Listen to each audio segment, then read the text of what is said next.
Welcome to All About Money on HKIBC. I am Chloe Fong. Shanghai has been locked down for the third week as the mainland's financial hub battles its worst COVID outbreak. Streets are empty, shops and factories closed, and most of the over 25 million residents confined at home. The shutdown is expected to significantly impact the economy of Shanghai and China and even the world. Joining us via Zoom from Shanghai is Wang Dan, Chief Economist of the Hang Seng Bank, China. Welcome to the program, Dan. Happy to be here. So can you tell us where in Shanghai are you right now and how is the situation there? Is getting food still a problem there at the moment? Well, I live in Puxi, on the west side of Shanghai. The food situation is better here than Pudong, the east side of Shanghai. But still, it's getting, in fact, in a way more difficult to get fresh produce because many people in my compound believe that those fresh produce are a vehicle of transmitting the virus.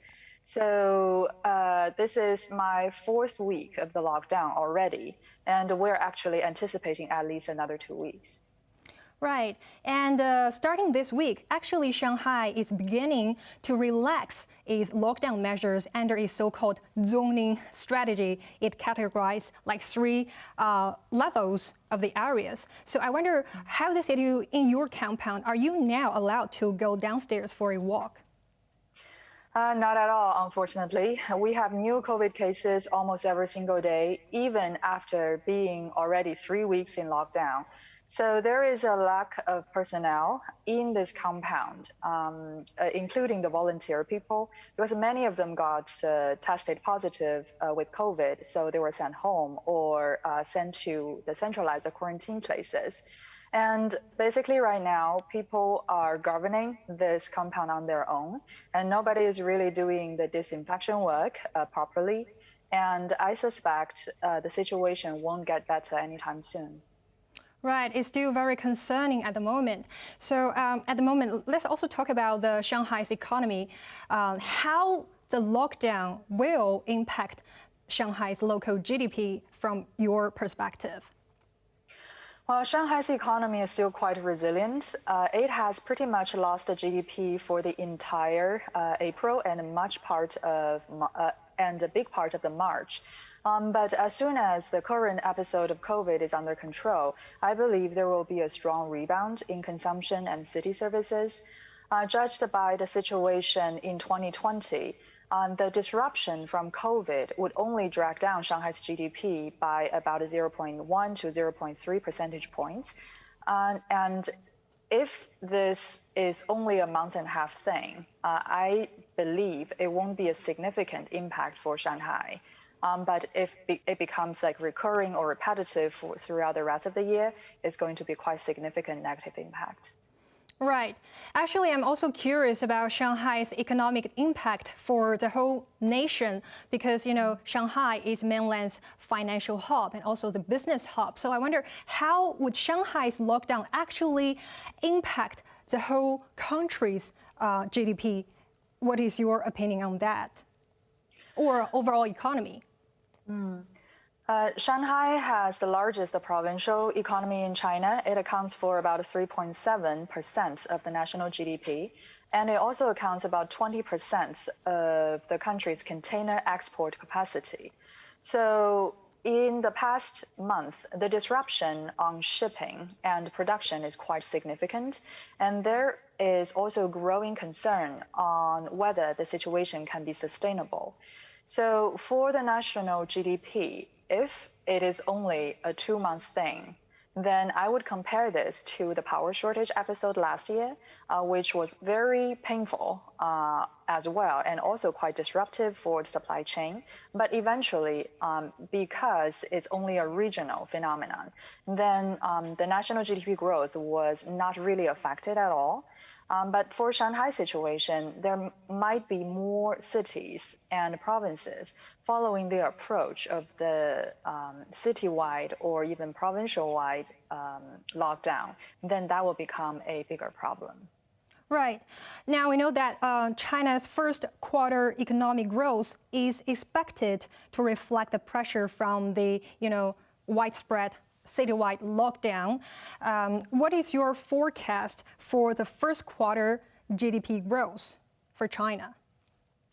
Well, there is a very big base effect. Last year, the first quarter GDP growth was 18.3%.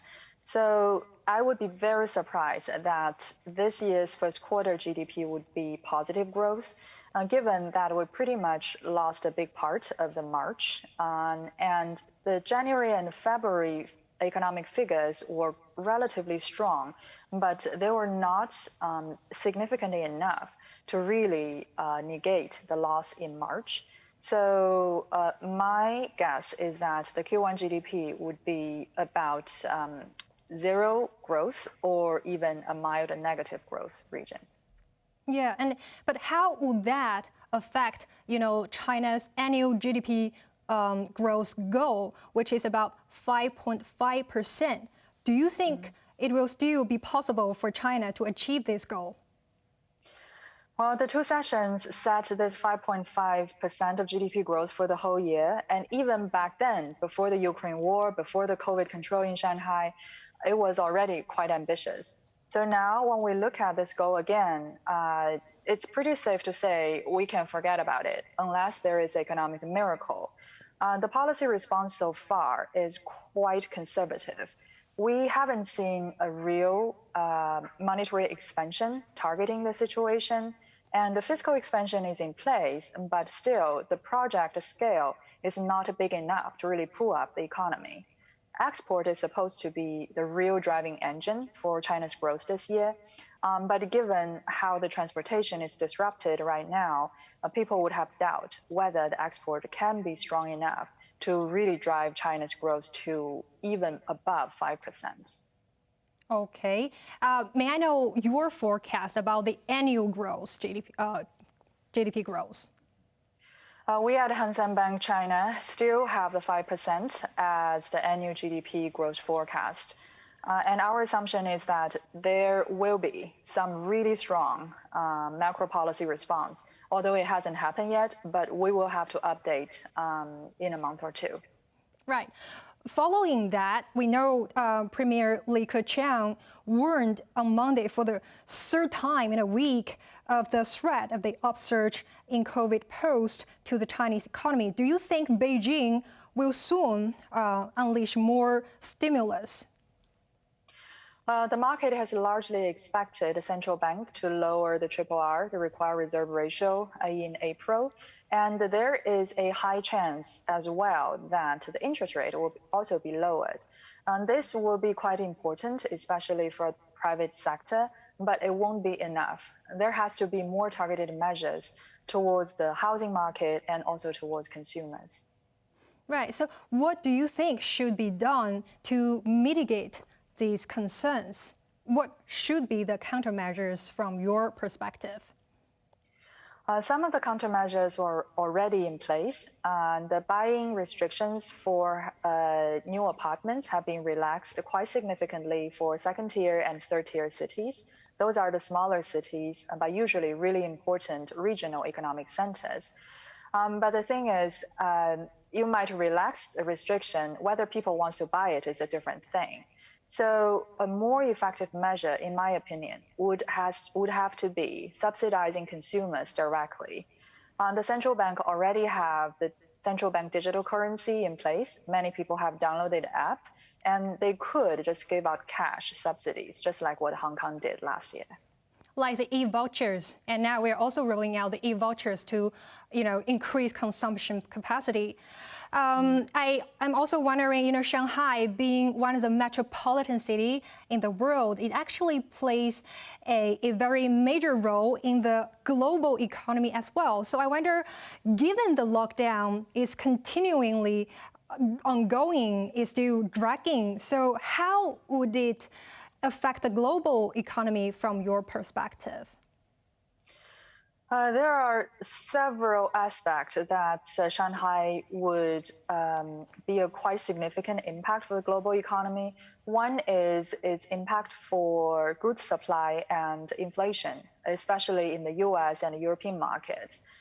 Shanghai accounts for about 20% of the container export. Some of those capacities have been shifted to the nearby Ningbo Zhoushan port, but it's unlikely to shift all of those to other ports along the coast.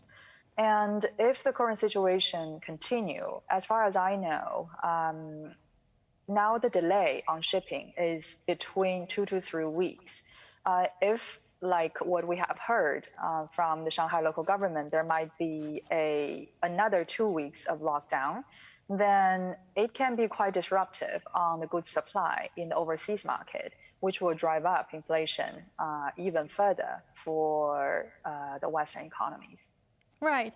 Following that, we know that Shanghai is also a major manufacturing hub in China. So the region relies on imported components that enter the country through the city's port, which is also how finished goods are then exported. So how Shanghai's lockdown would affect the global supply chain? Can you explain more about that? So far, Shanghai's supply chain has been a priority in its COVID control. We have seen all different kinds of closed-loop operations. Some of the staff are just kept inside or in the factories or in the ports, and they're not allowed to come out. But there is a shortage of staff working in those sites. And there's also a shortage in trucks and truck drivers, and that has become not just a Shanghai phenomenon, it's also spreading to other regions in China. And that makes it even more difficult to ship things to and from the port. The global supply chain is still heavily depending on China, and not just in terms of the finished consumer goods, but also intermediate industrial inputs, especially for ASEAN countries. For a lot of the Eastern European countries, they depend on China for those industrial inputs. And now a lot of factories just have to wait much longer. And the optimistic forecast for the delay now is about another 2 weeks. So we're talking about a 1 month delay already. It all depends on how fast the central government in China can come up with a feasible solution. Right, and we know that the company, like for example, Tesla and the chip maker company are all closed, and it's really concerning at the moment. And also the official non-manufacturing purchasing managers index, PMI, which indicates the business sentiment in the services and construction sectors, fell to 48.4 in March from over 50 points in February. What is your prediction for these months? For April, I'm afraid the PMI would just still be below 50. We need to remember that PMI is a month-on-month indicator, so we only need to compare how April is doing to March. And it's safe to say that April is going to be doing a lot worse than the March industrial activities. And there's also a worrying divergence within the PMI indicator, because the large factories are still doing relatively well. Even if they are affected by this disruption in supply chain and COVID control, their profit is still high and they're still expanding in a way. But for smaller producers, they have real liquidity issues, and their contraction in industrial productivity and output is a lot bigger. Thank you very much for your insights and analysis, Dan, from Hang Seng Bank. Hope you stay safe and everything will get better soon. We'll be back after the short break with more discussions on the business sentiment in the lockdown city of Shanghai. Do stay tuned.